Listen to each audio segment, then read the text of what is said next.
Lubię patrzeć, jak firmy, z którymi współpracuję, się rozwijają i ze sprzętów, które mają plusy i wady, zalety i minusy, specjalnie to zrobiłem, dają nam sprzęt, który jest naprawdę fajny. I taki jest Yeti Workstation i dzisiejsza recenzja będzie czystą przyjemnością z małymi minusami, więc zapraszam.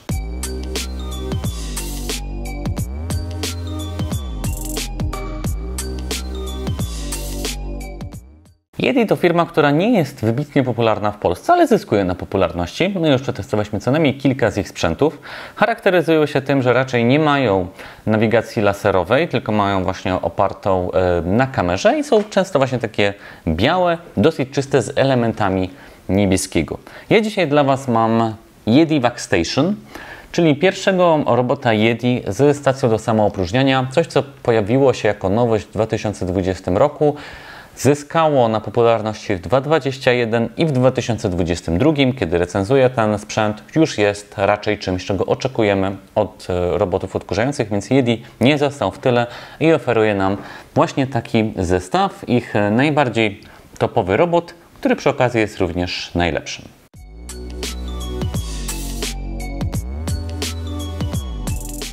Zacznijmy od wyglądu Yeti, które raczej się powinno podobać. Plastiki są wysokiej jakości, on jest fajnie skrojony, tak bym powiedział. To, że nie ma tej wieżyczki, czyli nie ma radaru, sprawia, że on jest bardziej płaski, jest niższy zdecydowanie od innych robotów, jest w stanie wjechać na przykład pod meble, pod które te, które z wieżyczką są, nie dałyby radę.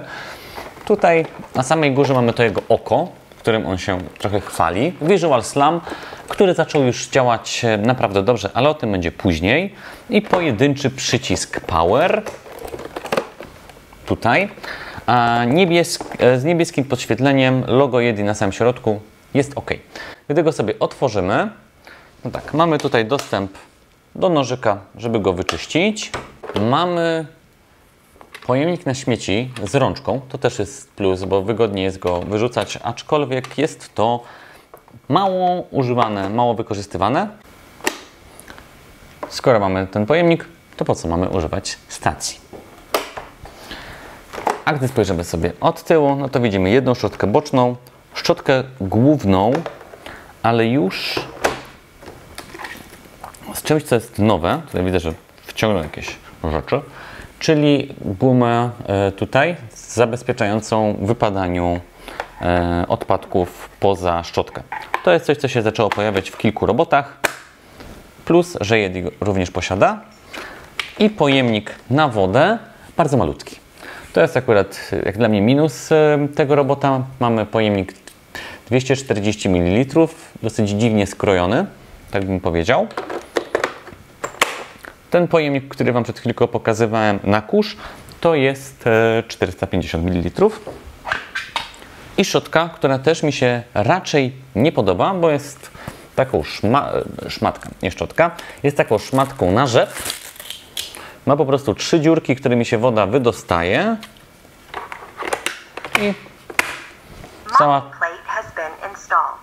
cała filozofia, czyli mamy tutaj do czynienia zdecydowanie z przecieraniem, a nie z prawdziwym mopowaniem, ale jeszcze żaden, nie licząc Roboroka S7, sobie z tym nie radził. Wybaczcie, że tutaj czasami coś sprzątam, ale mimo wszystko testuję odkurzacze, więc gdyby było tutaj sterylnie czysto, to znaczy, że były źle przetestowane.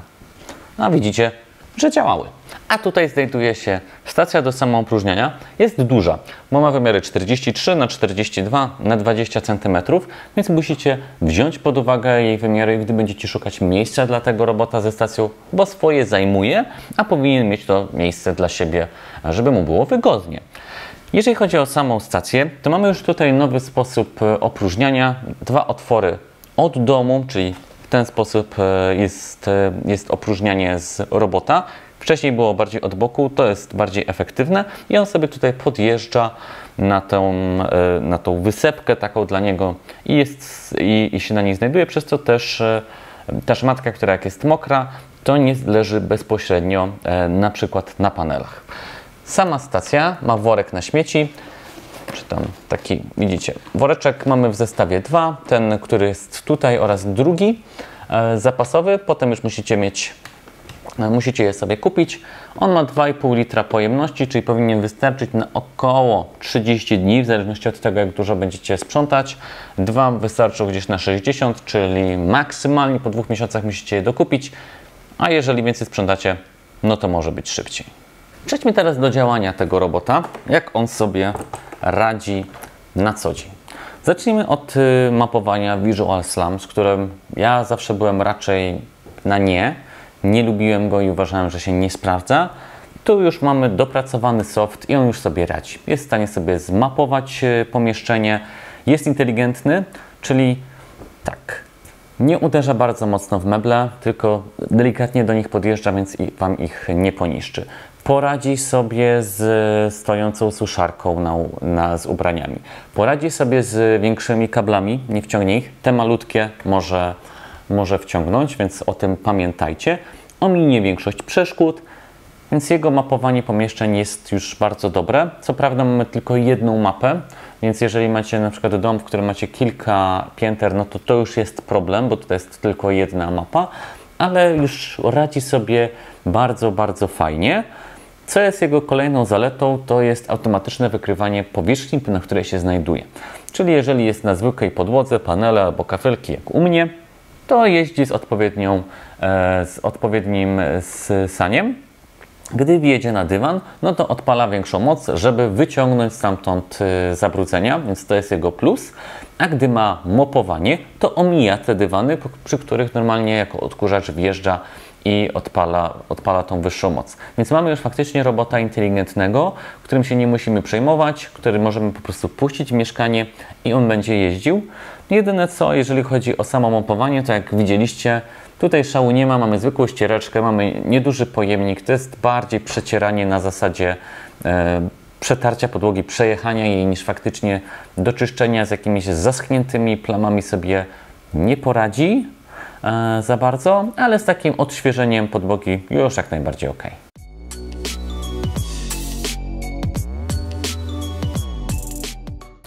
Aplikacją do sterowania robotem jest aplikacja Yeti, tak samo jak nazwa firmy, i muszę powiedzieć, że jest to najładniejsza aplikacja, jaka została wymyślona dla robotów odkurzających. Nie testowałem w życiu iRobota. Nie wiem, czemu cały czas mnie nie wysłali ani jednego na testy, ale Yeti, więc tamtej nie mogę ocenić, ale Yeti zrobiło śliczną, czystą, intuicyjną aplikację, która ma wszystko to, co powinna potrzebować i ma to w sposób ładny i przejrzysty. Naprawdę lubię tą apkę. Zresztą tak jak możecie teraz zobaczyć, wszystko jest takie jasne i czytelne. Na pierwszy rzut oka widzimy naszego robota, widzimy jego poziom naładowania. Mamy również opcję włączenia auto cleaning i zobaczyć sobie, jak wyglądało jego sprzątanie w ostatnim czasie.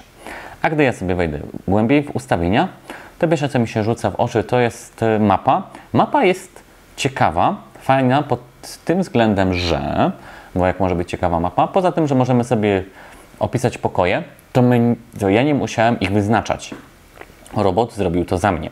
To, co możecie zobaczyć, to ta biała przestrzeń to jest tam, gdzie on sobie posprzątał dzisiaj, bo zrobiłem mu tak, że dałem mu 2 pokoje teraz do posprzątania przed testem, a wokół taka szaro-niebieska, nie wiem jaki to jest do końca kolor, przestrzeń, to jest pokój. I on nakreślił grubą nicią, czy tam grubą linią grube ściany, cienką, ścianki działowe i drzwi pokazał. I to jest prawda, to faktycznie tak wygląda, więc ta kamerka daje radę, bo on sobie sam domyślił się, w jakim jest pomieszczeniu. Co prawda miał dalej zamknięte drzwi, więc lepiej by jeszcze sobie rozbudował tą mapę, ale działa to naprawdę bardzo fajnie. Gdy wejdziemy sobie w opcję niżej, to mamy tak, mamy Map Management, o którym wspominałem. Tutaj możemy sobie właśnie ustalić, jakie jest pomieszczenie, czyli dać mu ikonkę tak naprawdę. Mamy też Auto Empty, czyli żeby on się automatycznie opróżnił do tej stacji. Znak Play, żeby się uruchomił. Area, jeżeli chcę, żeby sprzątał jakąś konkretną przestrzeń. I Custom, czyli jeżeli mam jakieś rozsypane w jakimś konkretnym miejscu brud, to żeby on się tam dodał. Teraz akurat, proszę, nawet było instrukcja, jak to zrobić, czyli sobie mogę zaznaczyć kwadrat, gdzie on pojedzie i będzie sprzątał. Gdy wejdę sobie niżej, no to on pokazuje ostatnie sprzątanie, ile mu zajęło, jaką przestrzeń sobie sprzątał. No i poziomy nawadniania, czyli poziom, jak dużo wody ma dawać na ścierkę, od małej kropelki do pełnej kropli, oraz 3 poziomy mocy, którą ma sobie uruchamiać. Dalej mamy cleaning schedule, czyli to jest miejsce, w którym sobie ustawiamy, w jakie dni on ma działać, w jakich godzinach. Voice report, czyli jaki chcemy język. Tutaj niestety polskiego brak. Jest na przykład wietnamski, francuski, niemiecki, nie ma polskiego. Jest tylko angielski. No i cleaning preference, czyli tutaj mamy jeszcze dalsze funkcje, czyli możemy sobie dać continuous cleaning, czyli jeżeli się rozładuje w trakcie odkurzania, to wraca do stacji, doładuje się i jedzie dalej. Do not disturb, czyli żeby nam nie przeszkadzał w nocy w tych godzinach. Auto boost suction, czyli gdy wykryje dywan, to ma włączyć tą silniejszą moc. Auto empty, czyli ma się sam opróżniać, gdy skończy. Tutaj te wszystkie opcje mamy na dole, a gdy klikniemy 3 kropeczki, to mamy tak, na samej górze możemy sobie zmienić mu nazwę, możemy zobaczyć, jakie jest wykorzystanie akcesoriów, no i takie podstawowe informacje. Czyli wszystko to, czego byśmy oczekiwali w aplikacji Yeti, mamy i to mamy w sposób ładny. To teraz 2 słowa o głośności, bo wydaje mi się, że to jest ważne. Sam robot w najwyższym tym poziomie głośności działania to jest 69 dB, przeważnie pomiędzy 58 a 64, więc jest stosunkowo cichy. Stosunkowo cichy, bo ostatnio miałem dużo robotów takich, które miały ponad 70 dB, 75 dB, więc były już naprawdę głośne. On daje radę.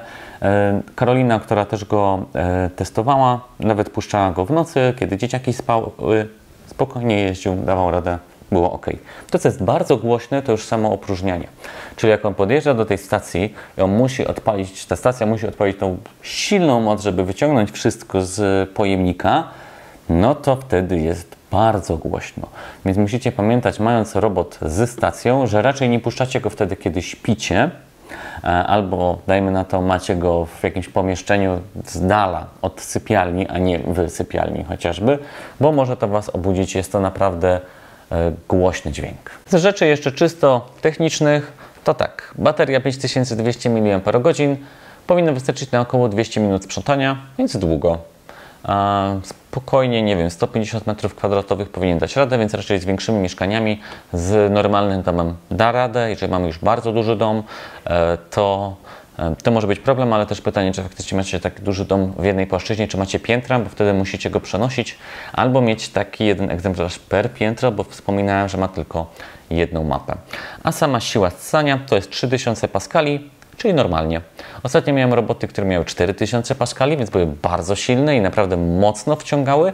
Ten ma 3, czyli standardowo. Czas sobie zatem podsumować Yetiego. Fajny robot. Po prostu Yeti zrobiło robota, z którego może być dumny.